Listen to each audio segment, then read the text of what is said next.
the occult astronomy of Stonehenge. Imagine standing in the middle of a vast, open plain in southern England. The early morning mist curls like smoke across the grass, and out of the haze, the colossal stones of Stonehenge rise up, silent and immovable, like guardians of an ancient secret. Immediately, you sense that this place is no ordinary landmark. It is charged with a presence that stretches across thousands of years. And so the great question arises, what exactly were these stones meant to do? Were they a temple, a calendar, an observatory, or perhaps something more hidden, something occult, inscribed within the very fabric of its design? Stonehenge has fascinated scholars, dreamers, and seekers for centuries. The deeper we study it, the more mysterious it becomes. The arrangement of the stones is not random, it follows precise alignments with both sun and moon. At the summer solstice, the rising sun appears directly over the heel stone, sending a shaft of light that cuts through the heart of the monument. At the winter solstice, the setting sun aligns in equal perfection. These moments were not accidents. They were built into the architecture. And the fact that these alignments have remained so precise for more than 4,000 years is nothing short of astonishing. This was not merely engineering, it was cosmic engineering. But Stonehenge is not only a solar monument. The lunar alignments are just as striking. Scholars have observed that the site predicts lunar eclipses and tracks the 18.6-year lunar rhythm known as the Metonic cycle. Imagine this, people without telescopes, without satellites, encoding into stone the complex mathematics of the heavens. Was this knowledge handed down carefully over generations, or did it come from something more mysterious, even otherworldly? And here lies one of the strangest aspects of Stonehenge. Its builders were not a single generation. Archaeologists now believe that the site evolved over more than 1,000 years, rebuilt and redesigned by different peoples who somehow preserved the same astronomical vision. How did that knowledge survive the centuries without writing, without books? Was it taught orally, in songs and rituals? Or was it encoded in the stones themselves, waiting for those who could read their message? The landscape surrounding Stonehenge reveals even more. Archaeologists have found burial mounds, processional avenues, and other stone circles. Together, they form a sacred network, a ritual landscape designed to reflect the cosmos itself. The river Avon connects Stonehenge with Dinnington Walls, where vast timber circles once stood.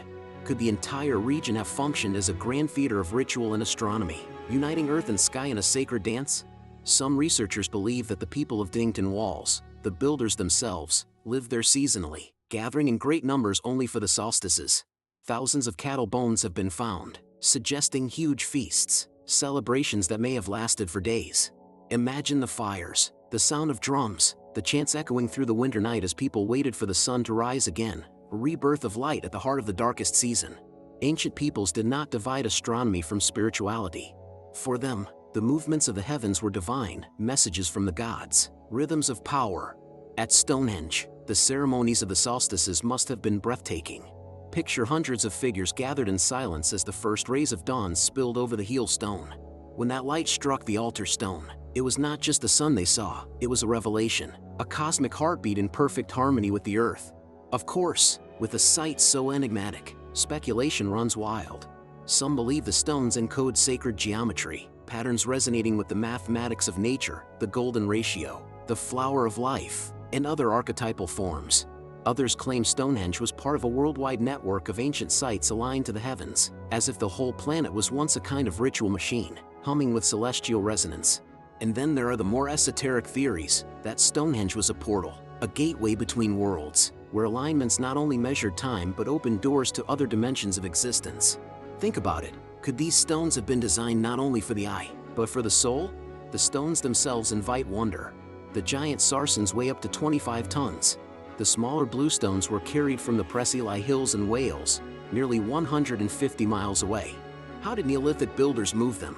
Some say rafts and wooden rollers, others whisper of forgotten technologies, of levitation, resonance, or sound-based movement. Even modern engineers debate whether we could easily reproduce such a feat today with primitive tools. Even the choice of stone was deliberate. The bluestones, when struck, ring like bells. Were they chosen not only for their durability, but for their sound? If so, Stonehenge may have been both a visual and an acoustic temple, a place where vibration, light, and stone merged into one ritual experience. Recent acoustic studies have shown that the circular arrangement amplifies low-frequency sounds, perhaps the deep thrum of drums or chanting voices. The monument itself becomes an instrument, resonating with the pulse of the people and the cosmos. This cosmic precision connects Stonehenge to other ancient wonders. In Ireland, Newgrange aligns with the rising winter solstice sun, flooding its passage tomb with golden light. In Egypt, the pyramids follow the cardinal points, perhaps even the stars of Orion. In Chichen Itza, the Temple of Kukulkan creates the illusion of a serpent descending during the equinox. Even in the Andes, sites like Machu Picchu and Tiwanaku show similar astronomical orientations. Were all these civilizations independently seeking the same cosmic truth? Or could there have been an ancient, shared legacy, a forgotten chapter of human knowledge? Another powerful theory is that Stonehenge was about healing. Archaeological evidence shows that people traveled vast distances to bring the sick and wounded here.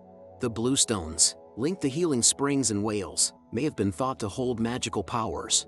Imagine pilgrims crossing the land, guided by the stars, seeking cures not only from the stones, but from the rituals performed beneath them. For them, this was not superstition, it was science and spirituality united, the belief that harmony between earth and sky could restore harmony within the body. And yet, knowledge of its secrets may not have been for all. The alignments and their meanings were likely guarded by a priestly class, druids, shamans, or astronomer priests, who served as gatekeepers of hidden wisdom. Ordinary people joined the ceremonies, but only the initiates held the keys to unlock the deeper truths. Perhaps the placement of each stone, the rhythm of each chant, the timing of each light beam, all were part of a coded language meant to bridge the mortal and the divine. Stonehenge, then, was an occult structure, a mystery school in stone, hiding cosmic knowledge in plain sight. Questions remain. Why do some stones appear unfinished? Why were others dismantled? Was the monument meant to remain incomplete, symbolizing humanity's imperfect grasp of the cosmos? Or did later generations alter it to suit their own beliefs and rites? Even the missing stones may have meaning, perhaps representing stars that fade, or ages of the world that pass and return. Even today, Stonehenge lives. Modern solstice gatherings draw thousands, pagans, astronomers, mystics, and the curious, who all come to witness the sun's passage across the stones. In those moments, you realize that Stonehenge is not frozen in the past. It is alive, still a bridge between earth and sky, still summoning awe and wonder. And perhaps that is its ultimate purpose. Not to give answers, but to awaken questions. To remind us that the universe is vast, mysterious, and never fully knowable. So the next time you see Stonehenge, do not think of it only as an archaeological curiosity. Think of it as a living clock, a temple, an observatory, a sanctuary, and perhaps even a key to an ancient occult science. Its stones whisper across time, urging us to look closer, to wonder, and to never stop asking, what else is written in the sky?